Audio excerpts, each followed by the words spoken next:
सर्वांना नमस्कार। आज डिंगोरेज व्हेज करी इथे माझ्या मामे बहिणीचा डोहाळे जेवणाचा कार्यक्रम होता।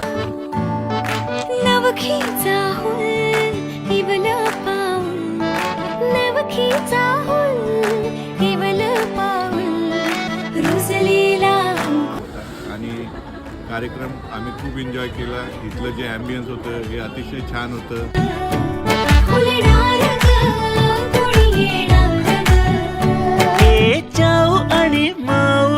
खेळ आपण खेळू, जी अरेंजमेंट केली होती ती सुद्धा खूप चांगली होती।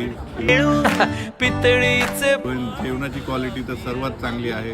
आमची पहिलेपासूनच डिंगोरेज व्हेज ही फर्स्ट चॉईस आहे आणि सर्वांनी इथं येऊन चांगल्या जेवणाचा आणि चांगल्या ॲम्बियन्सचा आनंद घ्यावा। धन्यवाद।